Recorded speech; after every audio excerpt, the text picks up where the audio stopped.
Olá, gente, tudo bem? Olha, hoje a aula vai ser de características gerais da célula.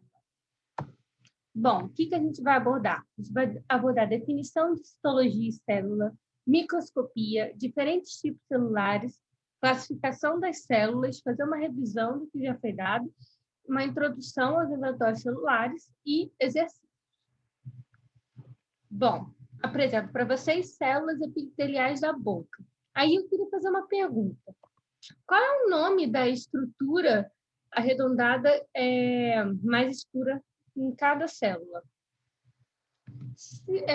Eu vou repetir essa pergunta no final da aula e eu acho que vocês vão saber. Bom, citologia vem do grego, onde cito significa célula e logos, estudo.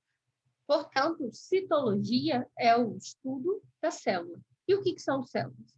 Células são as unidades morfológicas e funcionais dos seres vivos.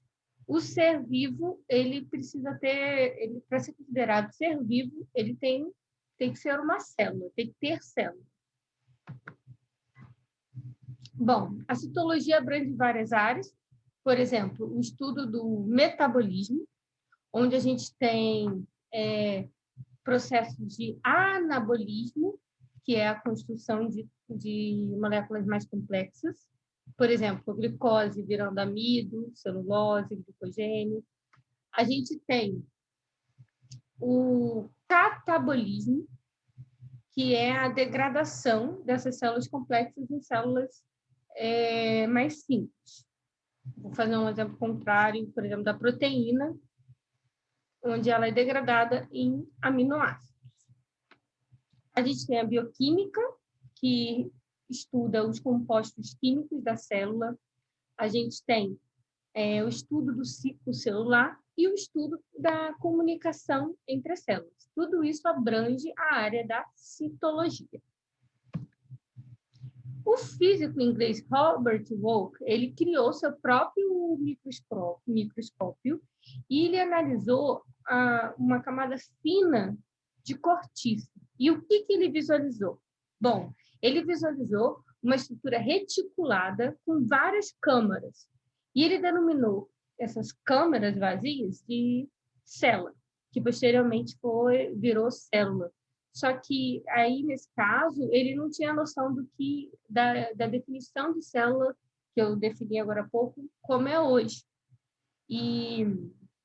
Mas foi a primeira visualização, assim, mais ou menos, de uma célula. Atualmente, a gente tem microscópios muito mais avançados e foi permitido a gente ter um aumento melhor dessa imagem, porém, ainda não dá para ver todos os detalhes da estrutura celular. No microscópio óptico, no microscópio de luz, a gente amplia a imagem pela multiplicação do aumento da lente ocular e da lente objetiva. Apresento para vocês micrografias do microscópio óptico. A gente tem aqui a imagem de célula de planta, no caso é da célula de cebola, ampliada 400 vezes.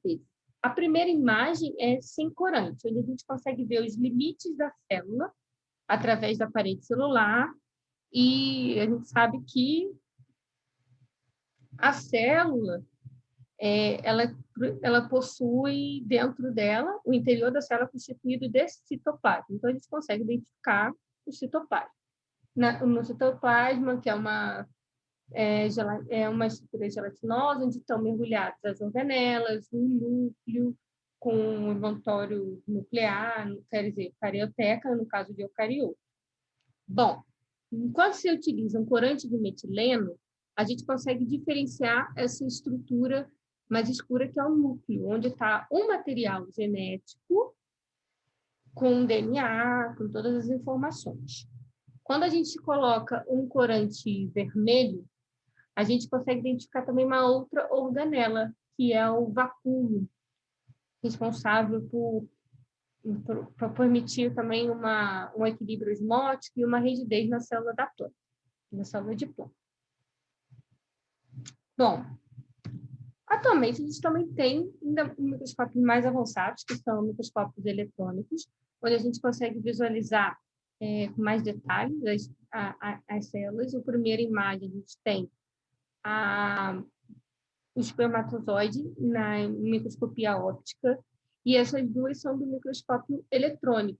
A gente tem microscopia aqui de transmissão e a microscopia de varredura, que utilizam feixes de elétron em vez de feixes de luz. A gente pode ver que a gente tem até uma visão mais 3D na microscopia de varredura, que a gente chama. Qualquer dúvida, pode me mandar mensagem. Bom, eu coloquei essa escala para a gente ter uma noção do tamanho da célula. Bom, primeiro a gente vem aqui, ó. 1 metro possui 1000 milímetros. 1 milímetro possui 1000 micrômetros. E 1 micrômetro possui 1000 nanômetros. Bom, o que eu estou querendo mostrar? Uma proteína tem cerca de 10 nanômetros. Uma bactéria, que tem mais ou menos o tamanho de um cloroplasto, vocês vão entender, no caso aqui eu estou representando pelo cloroplasto, tem cerca de 5 micrômetros. Uma célula vegetal e animal tem cerca de... varia de 10 micrômetros para 100 micrômetros, mais ou menos. Essa é a noção do tamanho de uma célula de bactéria, uma célula humana, de animal. Só para vocês entenderem. As células, elas possuem morfologias bastante variadas, né? A gente pode ver aqui as hemácias, que são nossos glóbulos vermelhos presentes no sangue. A gente tem o espermatozoide, o óvulo, as microvilosidades presentes no intestino, o neurônio. Bom, agora vocês estão me perguntando por que elas são tão pequenas? Será que tem alguma coisa que delimita esse tamanho? Aqui a gente pode ver várias vários tipos de célula presentes nos reinos. No reino monera, a gente tem a bactéria. No reino protista, por exemplo, eu coloquei a imagem de uma giardia, que é o agente etiológico por uma doença intestinal, giardíase. A gente tem a Candida albicans, que é um fungo que causa candidíase. A gente aqui tem uma célula de planta e uma célula de animal. O que define, assim, o que uma célula realmente precisa ter para ser considerada uma célula? Bom, primeiramente, ela tem que ter a membrana plasmática. Por quê? Porque ela vai delimitar a célula e vai separar ela do meio externo, certo? Vai controlar o que entra, o que sai. Tem que ter os ribossomos, que eles sintetizam as proteínas, que vão exercer várias funções assim, na célula, enzimas, de reações químicas estruturais. A gente vai aprender isso mais tarde. Citoplasma, que é o interior da célula, e o material genético. Por quê? Porque é o que tem a informação genética que coordena a célula. O que coordena o que vai acontecer na célula. Bom, aqui a gente está relembrando o que é a diferença entre uma célula procariótica e uma célula eucariótica. Beleza? Então, a célula procariótica, ela não tem organela membranosa, ela tem material genético circular disperso no citoplasma, ela não tem carioteca, ela também não tem citoesqueleto, e são seres unicelulares pertencentes ao reino monera, ou seja, bactérias e arcos. Vale a pena também dizer que eles possuem uma estrutura chamada plasmídio, que é um DNA circular menor, né? e que ele pode promover certas características vantajosas para a bactéria, como, por exemplo, permite que ela seja resistente a um antibiótico. E ainda mais, ela consegue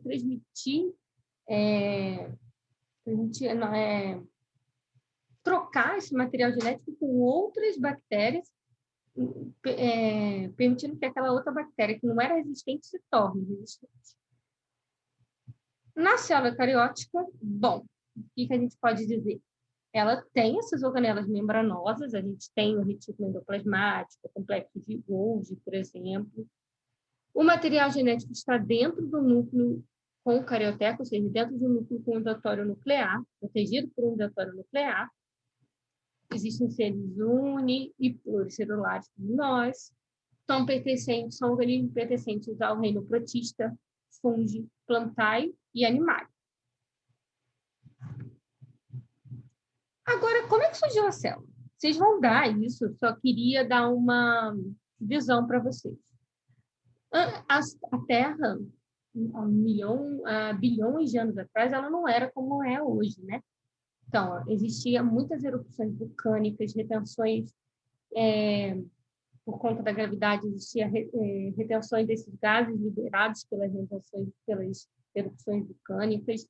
Durante o processo de resfriamento, formava muito vapor d'água, dando origem a nuvens, tinha muita chuva, permitindo a formação de mares, lagoas, como existem, muitas descargas elétricas, e toda essa energia, radiação também, porque não tinha a camada de ozônio para proteger, permitiu que essas moléculas orgânicas, quer dizer, inorgânicas, dessem origem às moléculas orgânicas simples, e essas moléculas orgânicas simples pudessem dar origem a moléculas orgânicas mais complexas. Inicialmente, teve a presença de estruturas chamadas coarcevatos, que são conjuntos de moléculas orgânicas reunidas em grupos envoltos por moléculas de água. Então, elas foram se tornando cada vez mais complexas, até dar origem à célula procariótica inicial. Certo? Agora, o que vai dar origem para a célula eucariótica com membranas como a gente conhece hoje? Bom, a célula procariótica inicial ela vai sofrer dobramentos da membrana plasmática e aumento do tamanho da célula. Por quê? A gente vai ver posteriormente que, devido ao volume ele crescer de uma forma aumentar de uma forma maior, mais rápida do que a superfície, ou seja, a área, é uma vantagem para a célula ela ter esse dobramento para diminuir o volume, digamos assim. Vocês vão entender. Aí, depois que ela aumentou de tamanho e teve esses dobramentos, teve a diferenciação de organelas membranosas, tirando mitocôndrias e cloroplastos, e do envelope nuclear, formando núcleo e aumento do tamanho da célula. Isso deu origem às células eucarióticas com membranas internas. Lembra que eu excluí mitocôndria e cloroplasto? Vamos voltar agora. Eu vou apresentar para vocês a teoria da endossimbiose. Bom, aquela célula eucariótica inicial formada, ela vai fagocitar, ela vai absorver, não absorver, ela vai fagocitar a bactéria aeróbica heterotrófica, que conforme vai ter um aumento de seres fotossintetizantes na terra daquela época, vai começar a ter um acúmulo de O2 e bactérias aeróbias vão começar a se proliferar. Essa célula eucariótica inicial, depois de absorver,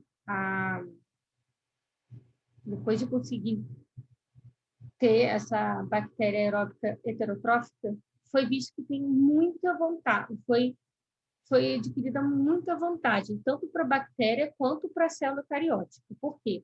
A bactéria, ela começava a ter presente no seu ambiente nutrientes e mais proteção. Já a eucariótica inicial, ela podia gerar energia, né? Que começou a ter acúmulo de O2 e agora ela tinha uma bactéria que conseguia utilizar esse O2 para gerar energia.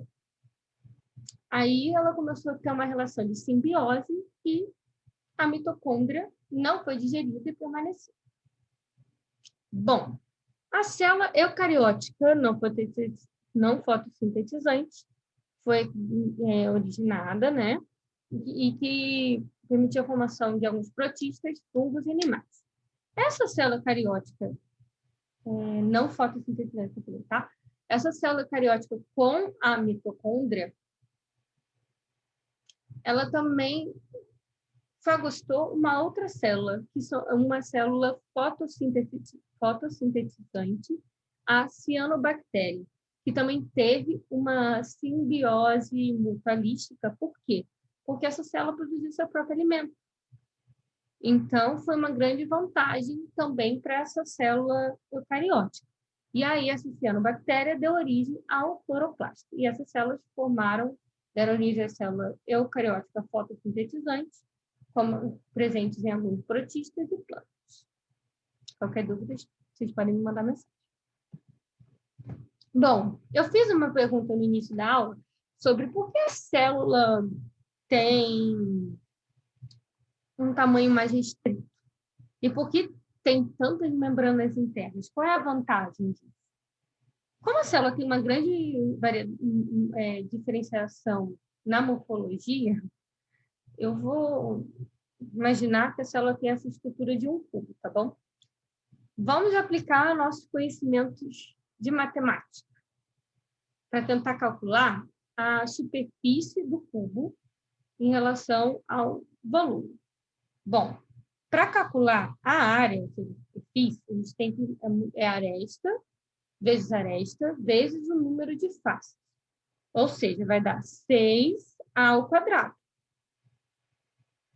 Para calcular o volume, a gente multiplica a aresta vezes aresta vezes aresta, ou seja, vai ser A ao cubo. Então, vamos calcular. Imaginando que a aresta vale 1, a gente vai ter uma relação de área-volume de 6. Imaginando que a aresta vale 2,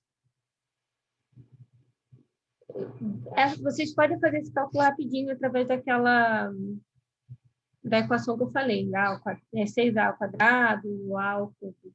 Por exemplo, o volume é A ao cubo, então 2 elevado a 3 dá 8. A área é 6A ao quadrado, então ó, A ao quadrado, 6 vezes 2 ao quadrado é 4, vezes 6, 24. Mas o que é importante aqui? Aqui você observar que a relação área-volume vai diminuindo. 6, depois foi para 3, depois foi para 2. Agora, imagine uma aresta valendo 100. O volume seria 100 vezes 100 vezes 100, ou seja, 1 milhão.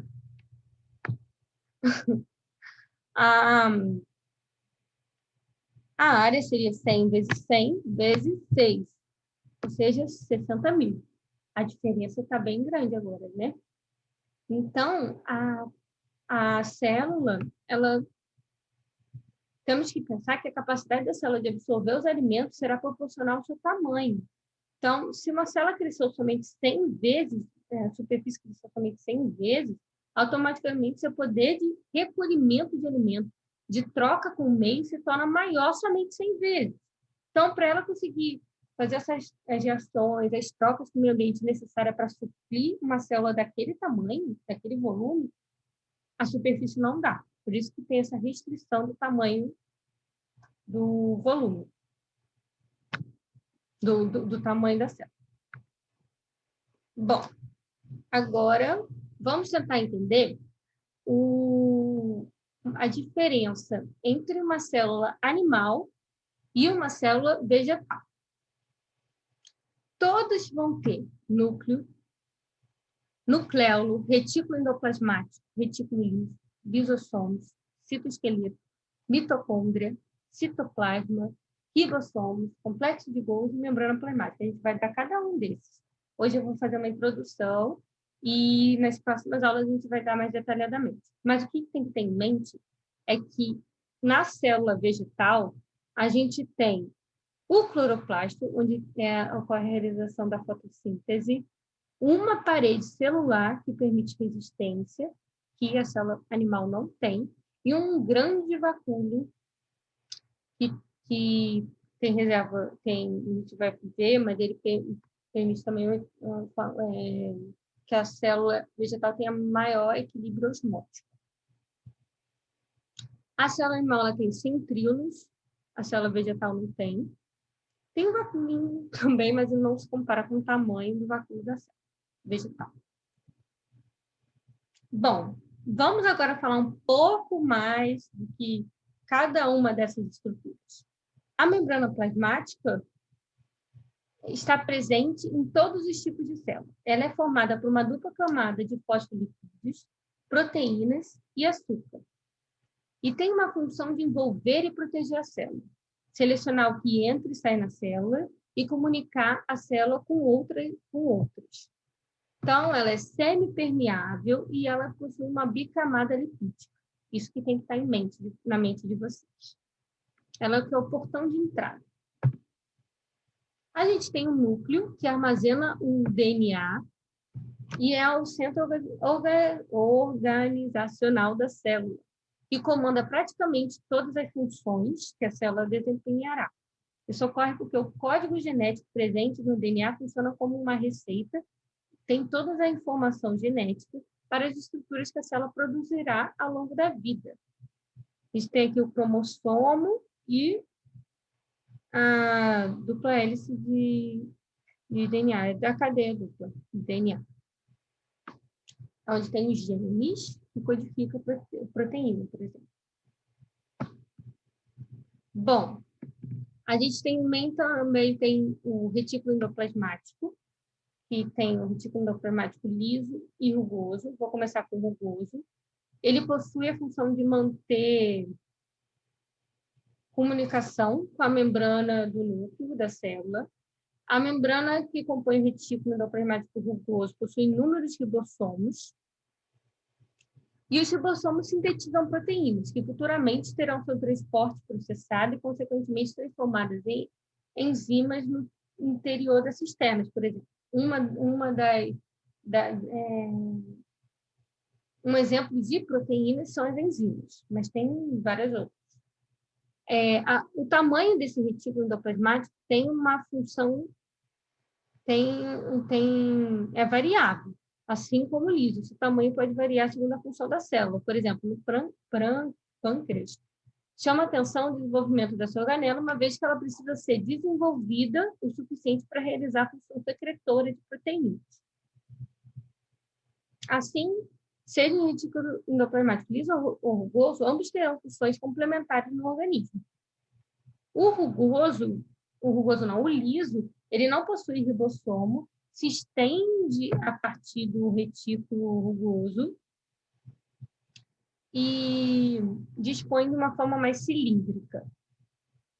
Ele tem essa estrutura mais lisa pela ausência de ribossomo. O retículo endoplasmático liso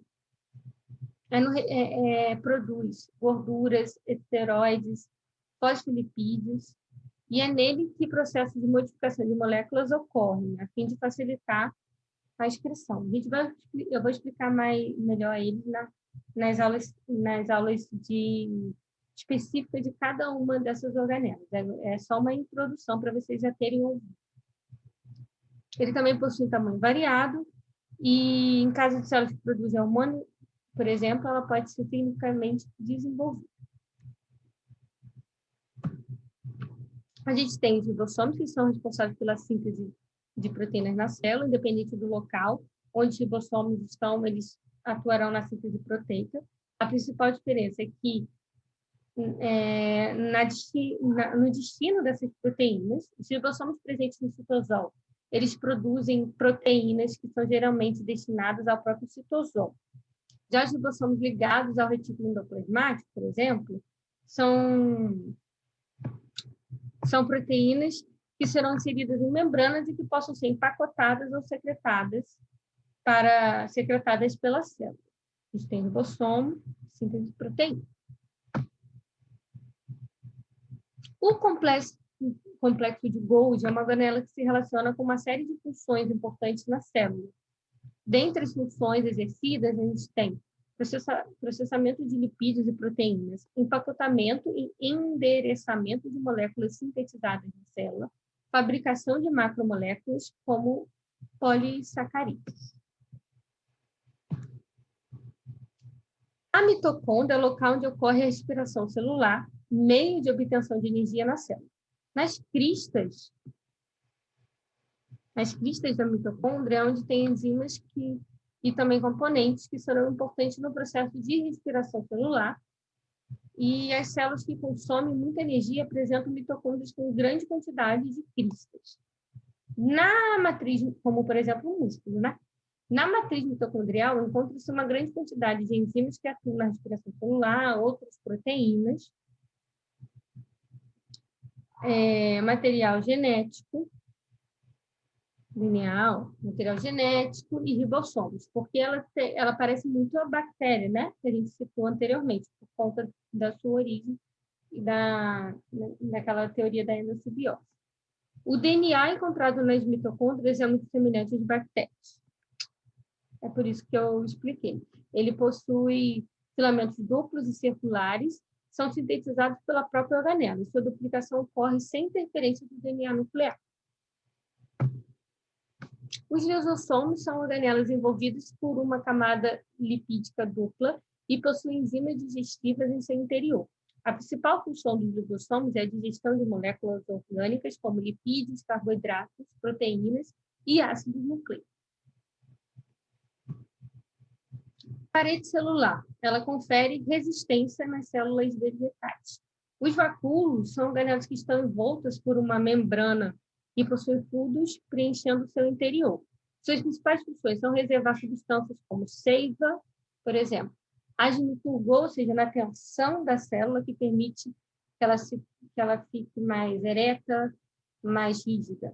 É um mecanismo de pressão osmótica que controla a entrada de água e a rigidez dos tecidos vegetais. Os cloroplastos possuem uma cor verde por causa da clorofila e são responsáveis pela fotossíntese. E o tamanho e forma dessas organelas varia de acordo com o tipo de célula do organismo que se encontra. Aqui é um resumo do que a gente já deu e também vai aprender nesse curso também de citologia que a gente está dando. E é só para vocês já terem organizado essa ideia que a gente vai dar. Vamos fazer exercício? Bom, a arte é uma atividade na qual os seres humanos manifestam de diferentes formas seus sentimentos, ideias e emoções. Os biólogos expressam sua arte utilizando, por exemplo, micrografias, que são fotos tiradas de lâminas que estão sendo observadas através de microscópio. E alguns congressos sobre microscopia, existem até concursos para escolher a melhor microscopia. A microscopia apresentada, feita a microscópio óptico, evidencia células de folha de uma plantinha chamada elódia. Nessas células, e é possível observar algumas estruturas numeradas, que não são encontradas nas células animais. Bom, pelo que a gente deu, a célula vegetal possui vacúolos, parede celular e cloroplastos que não estão presentes na célula animal. Pelo que a gente está vendo na imagem, a gente está vendo a parede celular e o cloroplasto, porque o vacúolo ele é muito grande, então ele é maior que essas estruturinhas do cloroplasto. Dessas estruturas, que parecem mais o cloroplasto. Bom, também nem tem vacúolo aqui na resposta. Núcleo e mitocôndria. Os animais também têm. Parede celular e cloroplasto. Os animais não têm. Fica a dica. Retículo endoplasmático e plásticos. O retículo endoplasmático dos animais tem, mas plásticos não. Complexo os genes e ribossomo, os animais também têm. Membrana plasmática, os animais têm. Agora, hipocentríolos, os animais têm e as plantas não têm. Então, a resposta é letra B. Os domínios arquea e bactéria englobam micro-organismo. Arquea e bactéria são do reino Monera, ou seja, procariontes, com características morfológicas e bem definidas. Esses seres vivos compartilham semelhanças entre si, tais como membrana plasmática e organela membranosa. Procariontes têm membrana, tem organela membranosa? Não, né? Inclusões citoplasmáticas em envoltório celular. Envoltório celular é uma das diferenças presentes entre o procarionte e o eucarionte. Então, não. Moléculas de DNA lineares e plasmídio, a molécula de DNA nos procariontes não é linear, apesar de eles terem plasmídio, mas a letra C está errada. Material genético disperso, sim. Ribossomos, sim. Citoesqueleto e parede de peptidoglicano, vocês vão ver na próxima aula que sim, eles têm uma parede de peptidoglicano, porém não tem citoesqueleto. Então, acho que vai ser letra C. Desculpa a outra C. Agora, para relaxar, que é poética, suavemente revelada, bem no interior de nossas células, uma clandestina e estranha alma existe. Silenciosamente, ela trama e aparece, cumprindo seus afazeres domésticos cotidianos, descobrindo seu nicho existencial em nossa fogosa cozinha metabólica, mantendo entropia em apuros, em ciclos variáveis, noturnos e diurnos. Contudo, raramente ela nos acende, apesar de sua fornalha consumi-la. Sua origem microbiana, supomos, julga-se adaptada às células eucariontes. Considere-se como um escravo, uma serva servida na nossa verdadeira evolução. Ela está falando de fogosa cozinha metabólica, mantendo entropia em apuros. Bom, ela está falando de energia. Entropia. Entropia é desordem. Então, o que ocorre? Como a gente tem a tendência à entropia, ou seja, desordem, a gente tem que fornecer energia para manter a ordem que a gente quer. Igual quando a gente está estudando. A gente tem que manter uma força, uma energia para conseguir foco para estudar, para a gente não se dispersar. Ela está falando origem microbiana. Lembra da teoria da endossimbiose? A mitocôndria ela era uma bactéria aeróbica. Então, assim, a resposta é centríolo. Centríolo não está relacionado à bactéria e também à energia. Lisossomo está relacionado à degradação, digestão. Mitocôndria, sim, complexo de Golgi e processamento. Mas não tem muito a ver em minha origem bacteriana. Retículo endoplasmático liso, também não. Então, é mitocôndria. Lembra daquela pergunta inicial? O que pode ser a estrutura arredondada mais escura no centro da célula? Bom, eu acho que vocês já sabem, né? O que é? Núcleo. E é isso, gente. Qualquer dúvida, vocês podem me mandar mensagem, meu contato está aí. E vai ser um prazer ajudar. Obrigada.